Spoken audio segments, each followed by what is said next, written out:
So how does God protect his people? How does he preserve us when there are enemies that attack us, when there are very real and painful difficulties that we face? How does God protect his people? Well, I'm glad that you asked. Welcome to the Sift. My name is Nathan Eldridge. I'm here with my good friend Jeff Holsclaw. We're just two Christian guys having honest conversations about real life, and we're glad that you're here. There's always a seat at the table for you on the Sift. So, Jeff, how you doing this morning? Man, I am doing great, Nathan. How are you? Man, I'm here. Good. I'm here. Yeah. That's not a good answer. No, man, it's been a busy weekend and a busy week. Yep. You know, it's interesting. You show up to do these things, and there's just all kinds of stuff. You know, there's people that we care about who, not long for this life. You know, things. There are people that we know and love who are suffering tremendously. Yeah. And so that's the kind of stuff that you carry with you day in and day out. Yep. You know, and so. Anyway, but man, I'm glad to be here. This is always a joy. If you can't tell, man, it's fun to spend some time with Jeff Holsclaw on week in, week out basis. This morning we pick up with the story of David. We keep going and we're just plugging along. And this week we get to 1 Samuel 19. So we'll probably read through most of the chapter as we go along. But the theme today is about how God preserves his people. You know, there is just this, as David. At this point in the story, David has been anointed as king. That's kind of where everything kicks off, is that Samuel goes and anoints David as king, but he's not yet able to become king. Nobody really knows yet, right? No, it's still behind the scenes. Yeah. Yeah, it's really, the news hadn't gotten out just yet. Yeah. And so, but David has been anointed king, and yet Saul is still functioning as king. And David has now killed Goliath. And the people are loving David. David is getting all kinds of good press. And at this point, we've already seen in the last chapter that Saul was just, he was just insanely jealous of David. You know, they came back from battle and people were like, oh, man, Saul has killed his thousands. And Saul's like, oh, that feels great. And then they said, David killed his tens of thousands. And he's like, what? How did that work? And it says in chapter 18, the one right before this one, that Saul was afraid of David. It's not just that he was jealous of him, but that he was afraid of him. Mm-hmm. And when we get to this point, David has now married one of Saul's daughters named, I've heard it pronounced Michal. I've heard it pronounced all kinds of ways. But what are you going to call her? I'm going to call her Michal. That's okay. I call her. Okay. And so, in this chapter, we're going to see how this kind of underlying or maybe somewhat concealed hatred that Saul has becomes very open. And he's no longer going to conceal it, but he has this cabinet meeting, brings his people together, and he's like, hey, we got to take David out. Yeah. And then it's just one thing after another where God preserves David. Now, let me just say one quick note. As we talk about this, it's important to know, I said it when we talked about David and Goliath, but we are not David. Now, God, I think there are principles from the life of David that we can learn, but David was God's anointed, and David played a pretty key role in the unfolding purposes of God. So some of the things that apply specifically to David, like we're not going to be defeating giants in the same way that David did. Yeah, it ain't happening. But David was God's anointed. In the same way, God preserved David in this place and didn't let him. It didn't let him die. That's not the guarantee that you and I have. But we do know David's God, the God who preserved David, the God upon whom David could depend day in and day out. That's the God we know. So just as a interpretive note, we can't always put ourselves in David's shoes and expect the same thing to happen to us because of David's special role. Right. We do know that God will not abandon us or forsake us, and that his grace is rich, his mercy is rich, and that's about all we need, really. Yeah. You know, but if we're counting on, you know, what has happened so far, that the king of this empire, this country, has thrown a spirit, David, twice, survived that. Saul sent David to battle many times with the Philistines. He's already survived that. You know, Saul had evil intent on those two things already. He wanted them dead when he threw the spear at him, and wanted the Philistines to kill him so far, right? Mm-hmm. And so you're right. I mean, David is super protected by God because he's got a purpose for him. Yeah. And we'll see how that pursuit after David's life continues here in chapter 19. Yeah. Man, that's Yeah. really good. Okay, so let's pick up with the first thing. I would say the first, maybe, what do you say, first 7 verses, something like that. Let's Oh. look at the first 7 verses. And what I want us to kind of take note of and kind of have in our mind as we go through these first 7 verses is that one of the ways, or one of the things we glean from this story is how if there is sin in your life or my life that goes unchecked or unaddressed, man, it can wreak havoc. It can destroy us and destroy the people around us. And so let's Don't just be- read this don't and be see what Saul. happens. Yeah, don't be a Saul. Mhm. T-shirt that says that. So it says, and Saul spoke to Jonathan, his son, and to all his servants. This is that cabinet meeting. And it says Mhm. that they should kill David.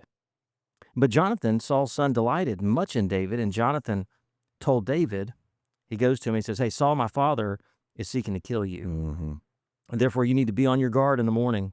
Stay in a secret place, hide yourself, and I'll go out and stand beside my father in the field where you are, and I'll speak to my father about you. And if I learn anything, I'll tell you.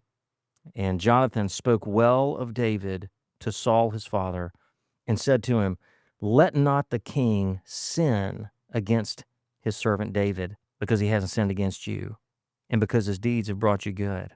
Can you just imagine that? Mm. Here's Saul's son looking at him. He's like, Dad, don't sin against David. Yeah. He calls it what it is. Yeah, verses 4 and 5 are so strong and so persuasive of what Jonathan tells his father. But it's persuasive because it's the truth. Yeah. And Saul just cannot see it. He's so mad and jealous. No. And it's like he relents for a time, as we'll see, Yeah. but it's only temporary. So verse 5, he says, because David took his life in his hand, and he struck down the Philistine, Goliath. And the Lord worked a great salvation for all Israel. You saw it, and you rejoiced. So why then will you sin against innocent blood by killing David without a cause? And Saul listened to the voice of Jonathan. And then Saul swore, we could say falsely. He said, as the Lord lives, he shall not be put to death. And so Jonathan called David, and Jonathan reported to him all these things. And Jonathan brought David to Saul, and he was in his presence as before. So there's some small measure. So I guess here's what I would say in this section. You see, on the one hand, Saul's just unrelenting determination to kill David. He gets his son involved, which was a divine intervention in itself. That Jonathan was in the room when he heard all this.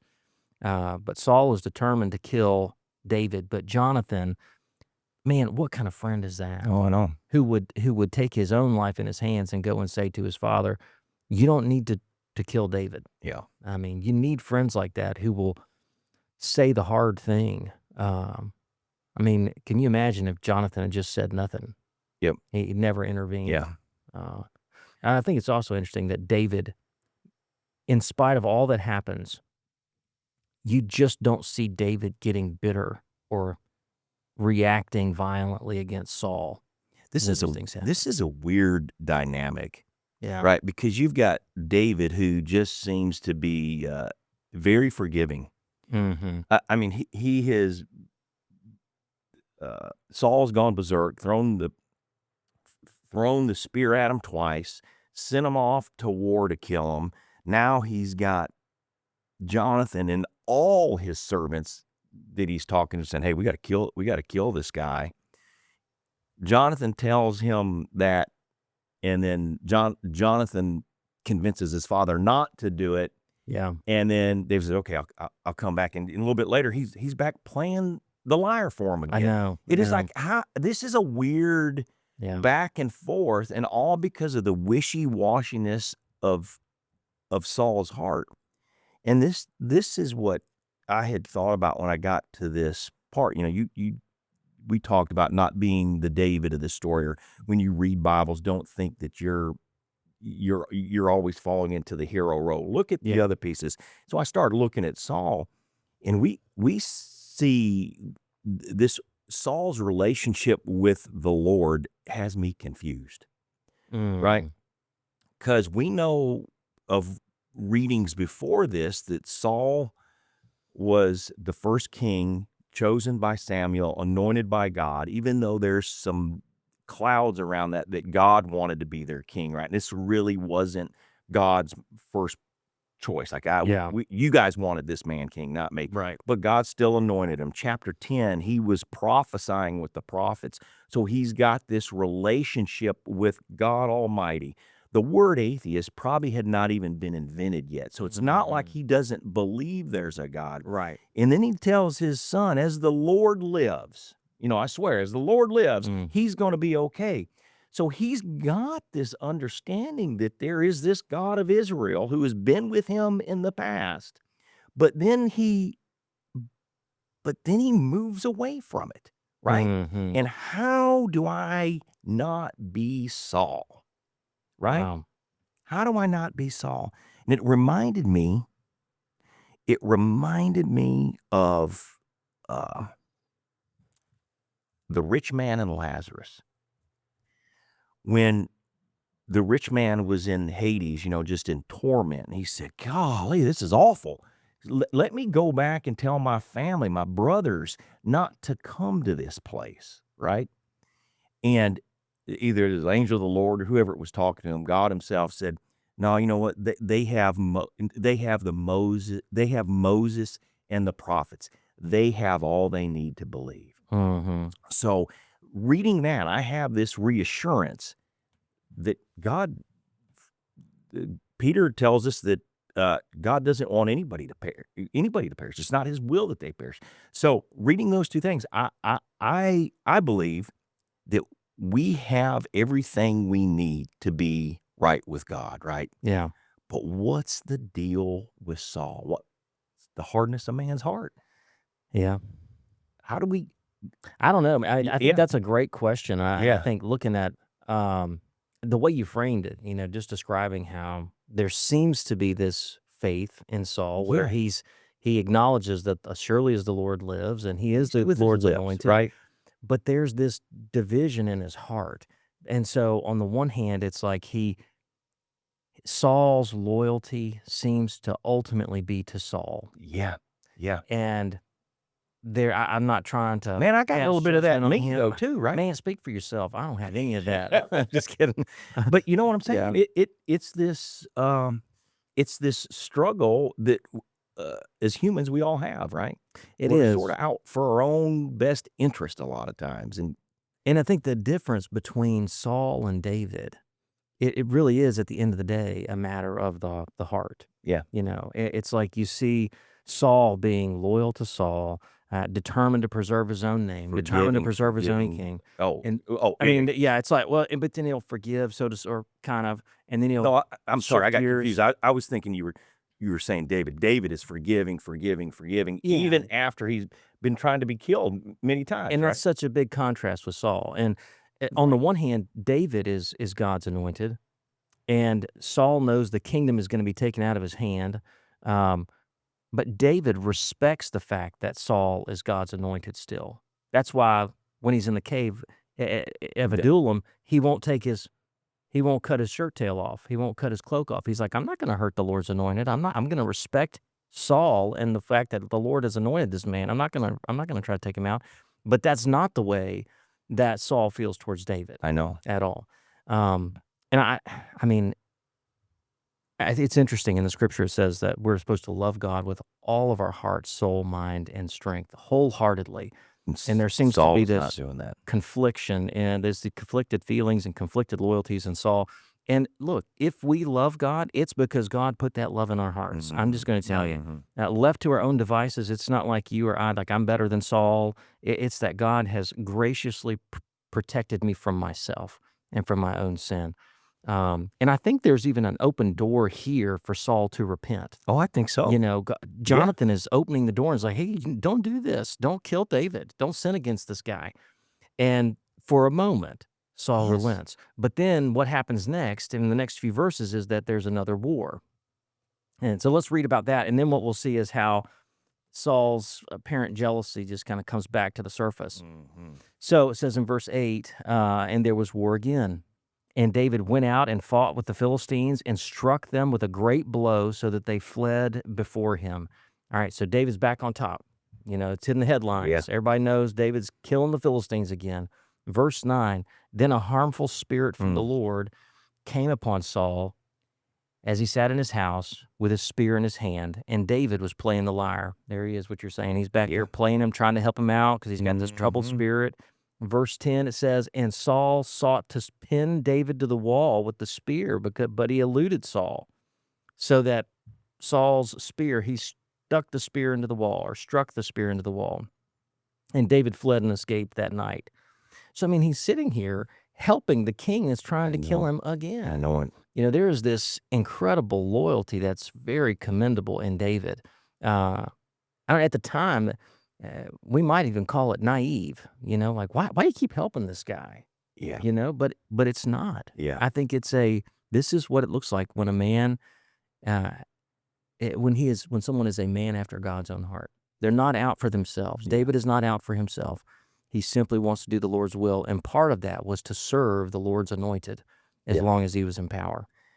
I think at this point, David now flees and does not come back to Saul until Saul and Jonathan's death. I think I don't know the years. So he's a fugitive now. He's a fugitive. He stays a fugitive some 7 to 10 years or something like that is one part I read. But he's now out running for his life, right? Yeah. But I tell you, I don't know. Maybe you've experienced this. Maybe you've experienced this. But I don't know. I don't want to just move past or maybe minimize the intensity of Saul's hatred for David. I mean, this was not like there are people in life that don't like me. It's hard to believe. But yeah, I know. But it's like, but to want to kill somebody and to actively attempt to kill someone multiple times. Yeah, multiple times. I mean, it's just like I can't. I don't know. That would have to weigh on you tremendously. I struggle with this whole story right here. I'm just like thinking, what is going on at this spiritual level that I'm not getting? Yeah. Right. This spirit of the Lord came upon Saul. I take that as really the Lord just handing Saul over to the desires of his own heart. Mm-hmm. And you get turned over to your own desires. You're going to run amok. Yeah. You know, Yeah. so. But, that all that to say, this is not like just a cat and mouse game where I think David, this is not a small thing. But David knows this is several times now he has just had a close encounter with death at the hand of the king. And I say that because I think it would be super stressful. I think it would be incredibly stressful. And it was a different time. So David was accustomed to going out to war and killing people, and he was a warrior. And so he wasn't unfamiliar with that. But to have your king attempt to kill you multiple times now, like you say, David flees, and this is it. From this point on, he's a fugitive and he's on the run. And so the attempt by Jonathan to reconcile, David to Saul was temporary, and now that's off. All bets are off now, and Saul is going to make from chapter 19 into chapter 20. It's just one attempt after another to kill David. And so first, Saul's going to send his guards. He tried it himself. He couldn't do it. He actually tried in the past to get the Philistines to kill David. He's like, go. If you want to get my daughter as a bride, you got to go kill a whole bunch of Philistines. He's hoping the Philistines to kill David. They didn't do it. Saul hadn't done it. And now he's going to go get his guards to go and get David from his house. And they're going to kill him, bring him to Saul and kill him. That doesn't work. And then he sends him to go get him at the prophet's place when he finds him there, and they can't get him. I mean, it's just God is constantly protecting David in different ways. Let's keep going. Yes. Anything you want to say before we keep going? The only thing is that, and you mentioned it, David is this great warrior. I admire his restraint in this situation, not just to kill Saul himself. Yeah. Because he could have done it. We've seen the cave where he could have done it.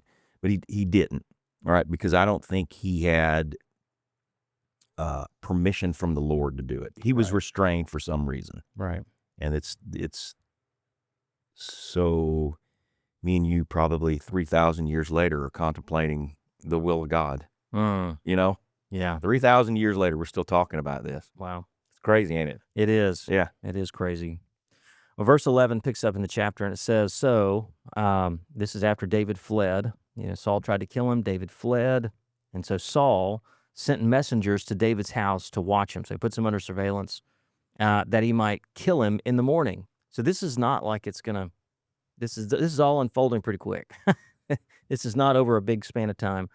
So Saul sends his messengers to watch him so they might kill him in the morning. But Michal, looks like Michal, David's wife, told him, if you don't escape with your life tonight, tomorrow you'll be killed. And so Michal let David down through the window, and he fled away, and he escaped. And Michal took an image. It must have been pretty big, a big image. And what are they doing with an image in their house anyway? What's You know all what that this about? reminded me of? Did you ever do I'll find out if you had a good childhood or not. When you were a kid, did you like trick your mom and dad, like put pillows in the bed, yeah. maybe an old wig head or something Oh, up yeah. there, and just sit behind the door, and your mom would come in, and knowing it wasn't you, but she Right. act like, oh, let's tuck you in, and be surprised about it. That's what Yeah. Michal was doing. And the funny thing is, it's like, this really is, you see it in the movies, you see it in your childhood, Yeah. but she really does it. Yep. She puts this stuff in the bed. She puts an image in there on the bed, and she puts a pillow of goat's hair at its head. A pillow of goat's hair. Yeah. I wonder where you can get one of those. I don't know. And then she covers it with clothes.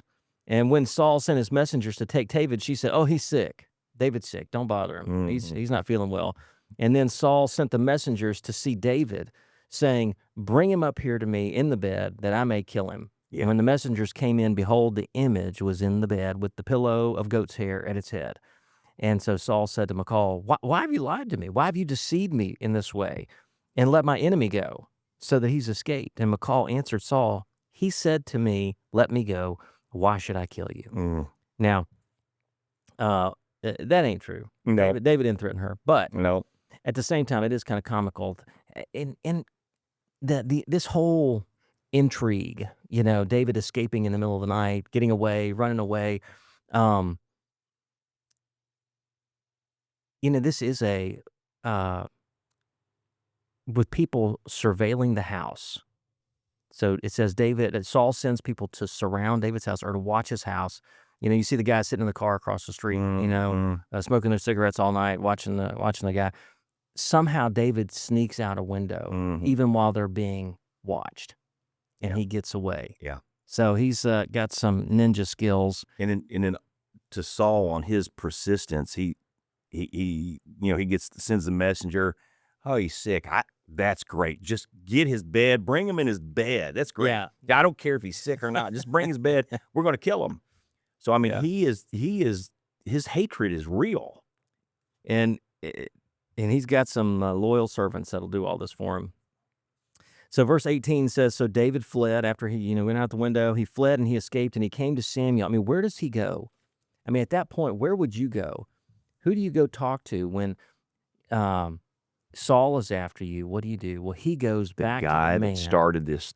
That's it. He goes to the guy that anointed him. And it's like, what in the world's going on? So he flees, goes to see Samuel at a place called Ramah, and he told him all that Saul had done to him. And then he and Samuel, David and Samuel, went and lived at a place called Naioth. And it was told to Saul, behold, David is at Naioth in Ramah. And so Saul sent messengers to take David. And when they saw the company of the prophets prophesying, and Samuel standing as the head over them, the Spirit of God came upon the messengers of Saul, and they also started prophesying.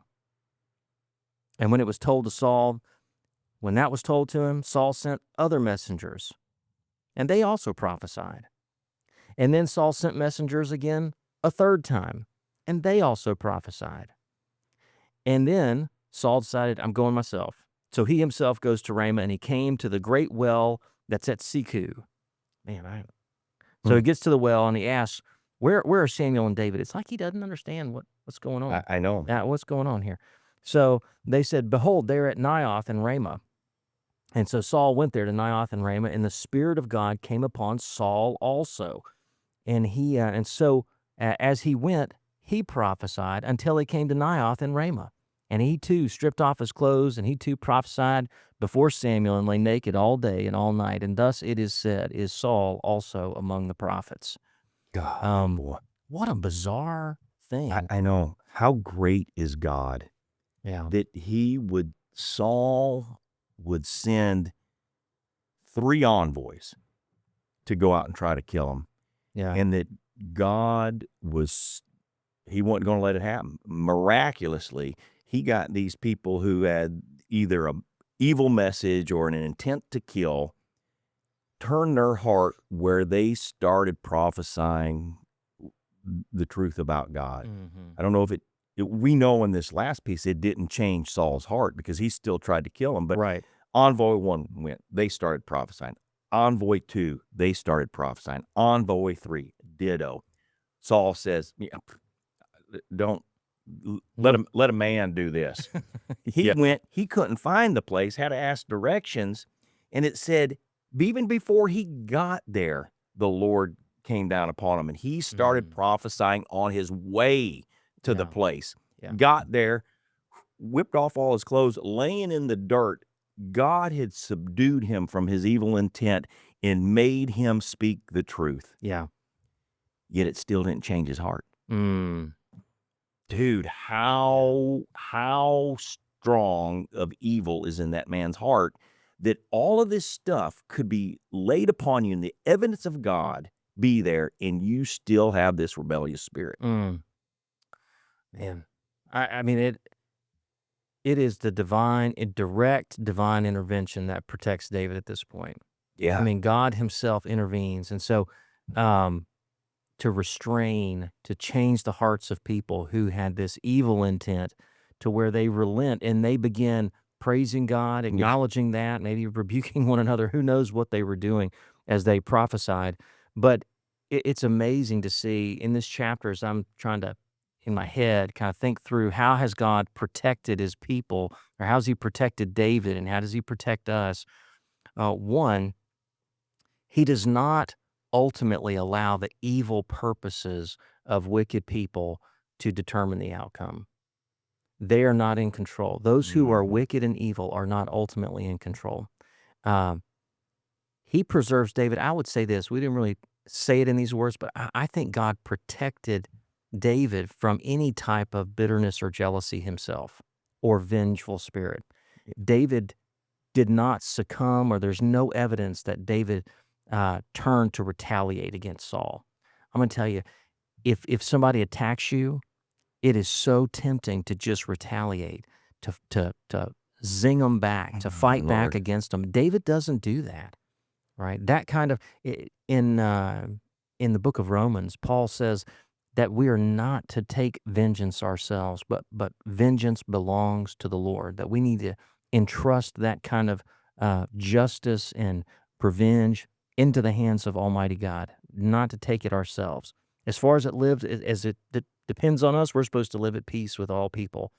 But God protects David from allowing evil to win. He protects David by preserving David's own holiness and keeping his heart pure. He protects him by giving him a friend who will speak on his behalf. He protects him by giving him a wife that will help him escape. He protects him directly by sending the Spirit to thwart to change their hearts and attitudes so they no longer want to kill David in the moment. I mean, over and over again, God is preserving David through this chapter. That's really, I think we could either look at it from maybe a human angle and see David's skill and Jonathan being courageous to stand up and Michal being willing to stand up and speak on his behalf. There's a human side that we can look at it from, but there's also the divine side where we have to see the hand of God protecting David, not just man protecting David, but the Lord himself. God, that is so good. Those are extremely trying. This is extremely trying situation for David, right? Oh, yeah. And I look at, now I'm trying to be like David. I'm not trying to compare myself to Saul, but now I'm sort of marrying myself up against David and thinking, I am far from that. Man, I can get out here on 565 and wish my headlights were machine guns sometimes.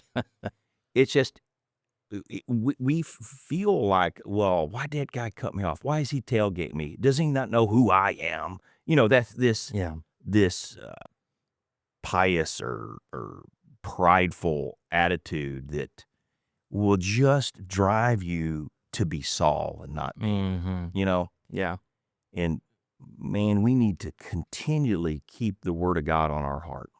Absolutely. And that happens all the time, right? Something does not go your way every hour of every day.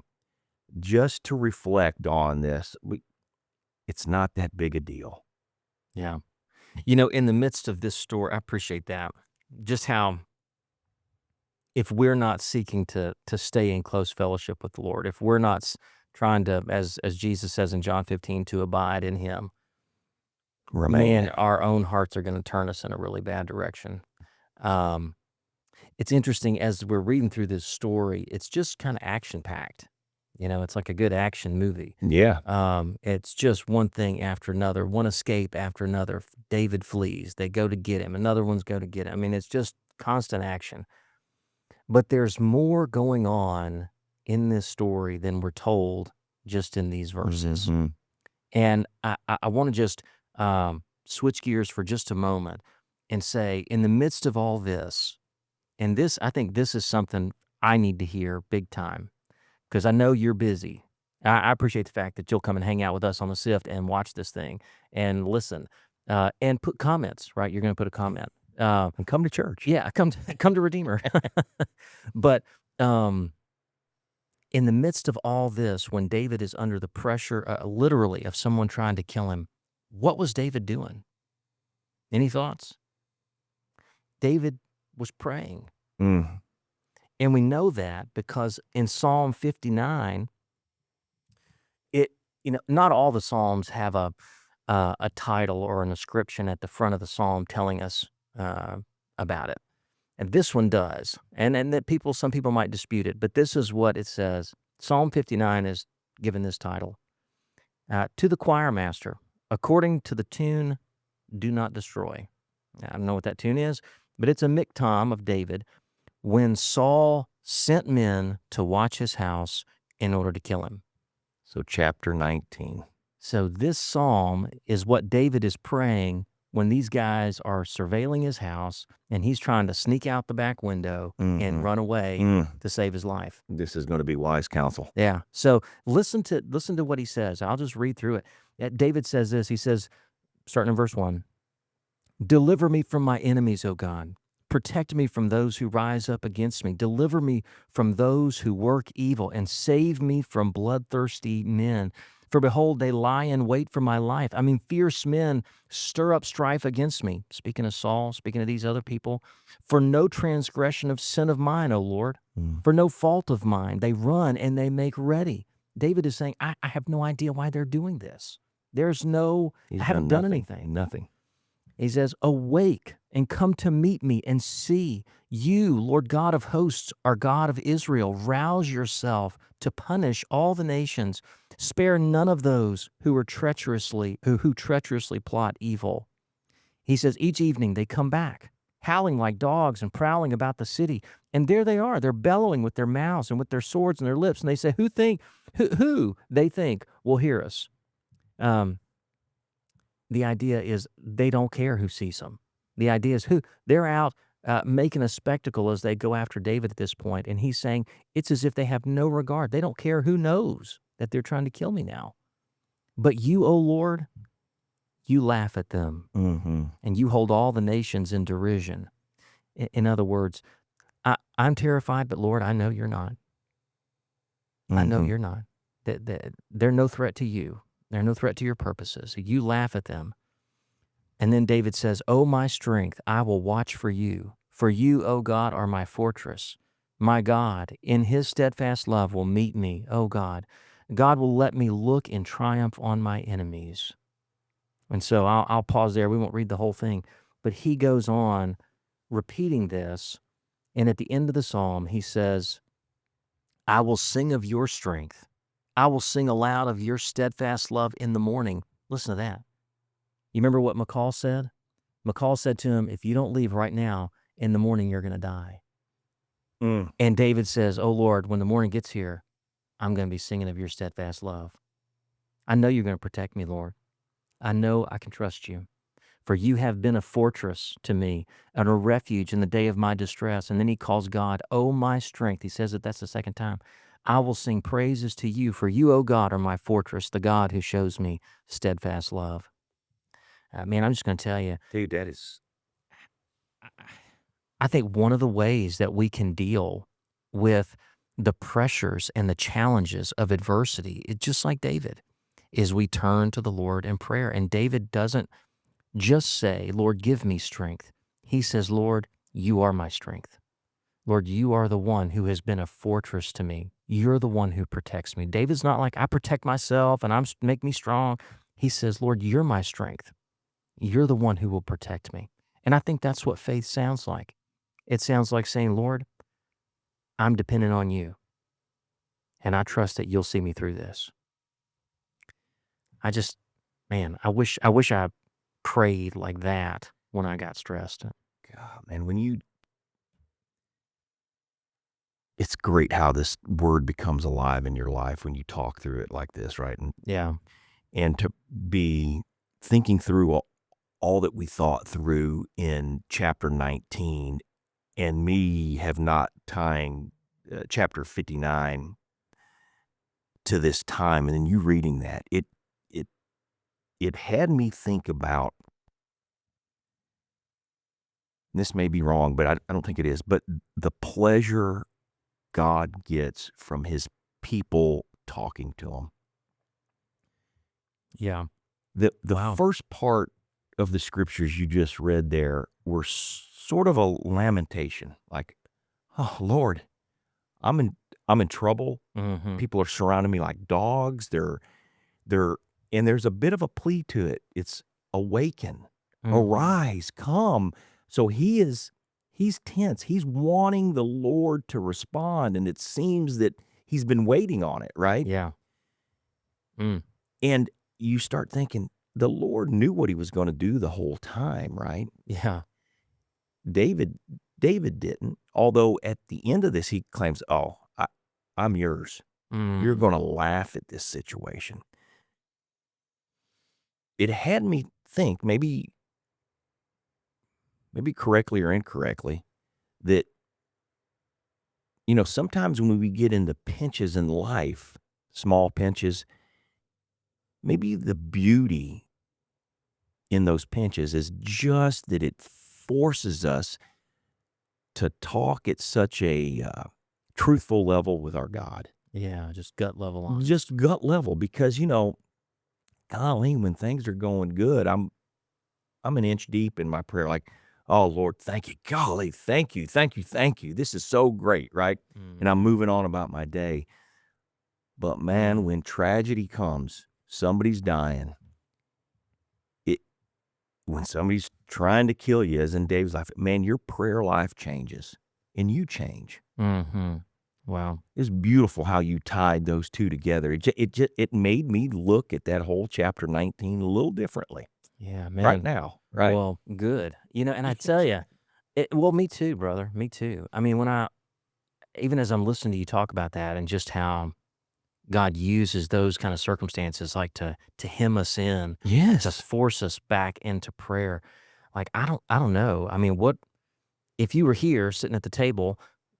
What are you facing right now? Like, what is that situation that's got you? It's pressing upon you. It may be something as intense, or at least it feels at the moment as intense as the pursuit of Saul to kill David. It may not have anybody trying to kill you at the moment. Maybe you do. If you do, get some help. But whatever it might be, whether it's pressures at work, pressures in your family, pressures in your church, who knows what it might be. But whatever that pressure is, man, I pray the Lord would use that to drive you to Him. And when you hear David's psalm, hear his prayer, he doesn't pretty it up.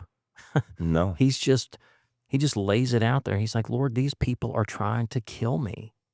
And then I love how you call attention to that. He's like, Lord, do something. Yeah. I so appreciate that David doesn't take matters into his own hands. You may be tempted right now to take matters into your own hands, to lash out in anger or to show those people they can't do this to you. And that's just not the way David responded. David entrusted the whole thing to the Lord. And he's like, Lord, arouse, waken, get up, act on my behalf. And then David says, I'm trusting you to be the one to protect me. You're my fortress. And he says, I'm trusting you to sustain me. You are my strength. And I hope that you'll experience some of that. But I believe we only experience it as we go to the Lord in prayer. Mm-hmm. And so I know when you feel busy and pressed, it's interesting in the busyness of, if I asked you how your life was right now, you might be like, man, things are busy. I got graduations going on, or what this is going on. I got to do this. We got ball games 8 nights a week. We got all kind of stuff going on. David was in a high pressure, intense, we might call it busy time, where he didn't have time to slow down. And yet in the midst of that, we see David praying as a part of as he's going through this whole thing. It's like he's praying in stride. Mm-hmm. And I don't think David got away into a prayer closet and was like, oh Lord, you're my strength. I don't think that's what's happening here. David is stressed. There's this pressure, and it's in that moment where circumstances are not ideal. This is not his morning quiet time over a cup of coffee. This is David being hotly pursued by Saul. And it's in that moment, in the pressure and intense situation, that he prays. And so I think there's something just for us where not to put the prayer off until the ideal time. Just pray right then. Mm-hmm. The scripture tells us to pray at all times. And I don't think that means we're constantly praying 24 hours a day all the time. But I do think that means we're always quick to turn in prayer to the Lord, that there's never a time when we cannot or should not pray.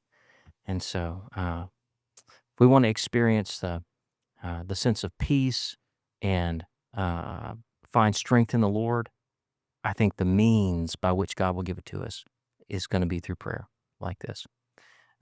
We should have you do a podcast on sort of the structure of prayer, right? Because as I'm listening to that prayer of David, he is bold in both his displeasure and his praise, right? And I'm not a big lamenter, right, in my prayers or in life. I just don't do it. But there's times I need to say, golly, Lord, I'm awake, arise, come on, Lord, I need you. We need you now, Lord. Mm-hmm.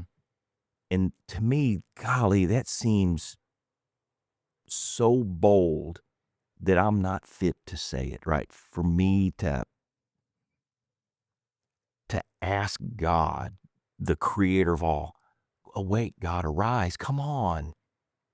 It's like, I do not rise to that level that I could be that bold in prayer to him to say that. But obviously, by example, we can.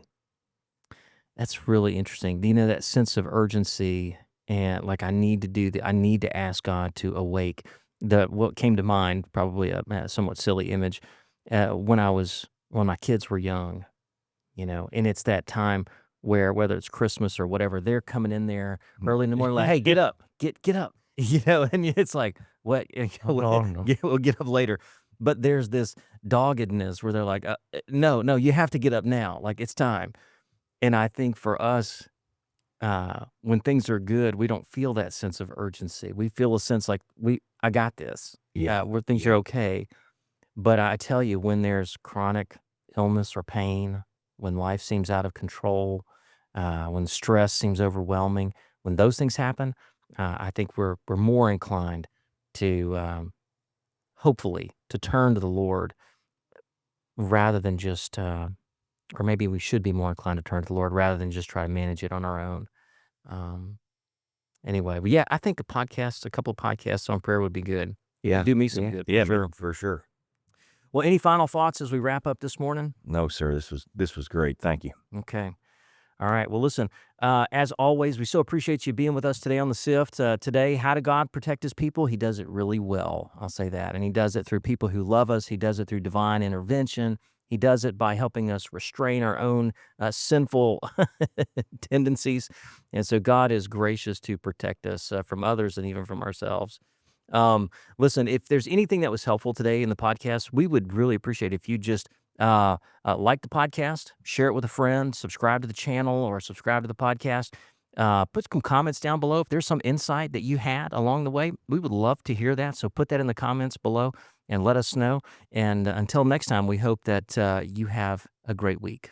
Come see us.